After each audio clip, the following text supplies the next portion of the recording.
How would your life change if you could master the art of staying silent through the chaos? And what could you achieve if you stopped reacting to the negativity and focused only on what moves you forward? In a world that's overflowing with noise and conflict, silence is a revolutionary act. And if you're anything like me and you want to reclaim your peace and energy while you work towards making accomplishments of your goals, then by the end of this talk, we'll have armed ourselves with more than one applicable takeaway for how to better build the resilience necessary for thriving in a chaotic world. Silence is like a fortress. It shields our energy and it protects what matters the most inside. The problem with constant noise is that chaos and negativity demand our attention and energy. And when we react, it only fuels the cycle of the conflict, draining ourselves of our better angels. It's usually that we react, not because we want to, but because we're compelled to. And why is that? In many cases, it could be that we need validation or that it provides us with some sense of control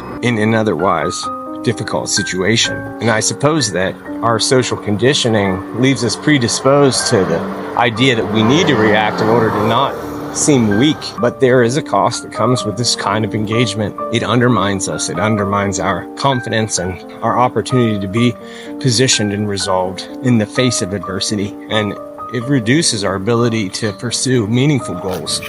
By recognizing the cost of reacting this way, it helps us to understand the value of stepping away from what doesn't deserve our attention. Constantly reacting to everything is like choosing to wear a backpack filled with heavy rocks. It's unnecessary to carry it, but unless you lay it down, you'll just continue to be burdened by the weight. If you don't know, my name is Chad Joshua, and I'm working my way towards writing a 100-song catalog. I write songs about populism, freedom, and liberty, and this is my artist channel that I use to promote those songs. In my free time, I like to have these discussions in order to bring clarity to strategies and attributes that if we implemented, we would better our efforts in our various pursuits. I thought I wanted to talk about this idea about keeping your mouth shut in an adversarial situation and why it can lend to you. It sort of puts you into the more dominant position. And I'm going to guess that you've been there before, and you know what I mean when you're involved in some circumstance and things are blowing up. If you're running around like chicken with its head removed, hysterical, then nobody can count on you, and you can't count on yourself. And if it's a more defined situation, like having somebody become aggressive or be way out of line or say something to you that's undermining, spiteful, counterproductive, and you immediately want to reach in the bag of defending yourself and you break into the soliloquy of why it is you're not everything they just said and how dare they say what it is that they've said and all of that, only to discover that they have just disengaged themselves ever so slightly, and you begin to see that wry smirk beginning to form in the corner of their mouth, and you realize that bait, set, and trap, and you just fell victim to the dominance game, and you didn't conduct yourself in accordance to your best interest. You know, I've heard it said that you should wait 3 days to react, and that might seem like forever. But I do find that's what it takes me to start to cool off. When somebody says something that they didn't need to, and then in my mind, I'm immediately positioned to have to consider, why would they make a needless attack unless it was intentional? And in those instances where it's somebody who may be just being thoughtless and you still need to have a working relationship with them, you're going to have to pull in the reins in order to maintain your composure and behave in a way that exemplifies the person that you are determined to be. Because God knows you're not trying to be an idiot for idiot's sake, because what good does that get you? In those instances, whenever somebody has said something that is an intentional provocation, the same thing applies, because you're immediately put into the position where it's your move and you can give them exactly what it is that they want, or you can disarm the circumstance and take the dominant position by undermining their antics. You know, when it comes to my efforts in writing songs and building a platform in order to connect with the people who would resonate with, I have to work with those who have a better understanding how to engage and widen my audience. And they're not emotionally tied into the effort it took me to be in the position that I am. They couldn't give a care besides the basic cordial respect that one person would have for another, but they're not invested.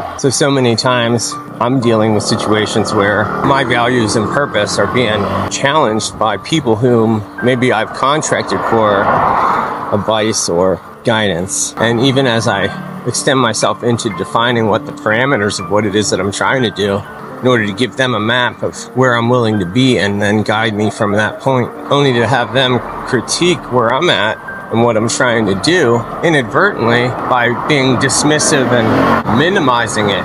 And I could let myself be sore about that. And at onset, I usually am, but I've gotten a lot better at the practice of biting my tongue and trying to find a way to thread the needle and navigate through, because at the end of the day, I'm limited to the budget and the resource that I am in the project, and I have to make things work out within those confines. And while all that adversity feels counterproductive and undermining, it has been an education in terms of how to best manage myself, because the more times that I have to navigate that experience, the more competent I get with doing it, the more confidence I have with myself that in a day or two I'll be able to address it in such a delicate way by having had reverted to the most dear-hearted parts of myself in order to not be provocational in my response, but rather to rewrite the ship and get the show back onto the road, because we're all confined to a certain and limited finite amount of time, and we can't spend it inside a war of egos. And whenever you begin to act in a silent way, even if your ego is offended and you haven't let that been the dominant driver, then the other person is forced to acquiesce, because you exemplified grace in how you conveyed the message that you needed to in that moment. You know, silence is powerful because it establishes your boundaries immediately, because it isn't confrontational or passive aggressive. It's dominant, and it's not dominant in an aggressive way. It's dominant in a thoughtful and a graceful way. When you control your emotions and your energy, you can control the temperature of the environment. And rather than it being a room full of hotheads, it isn't. It sends a message of strength without needing to say anything.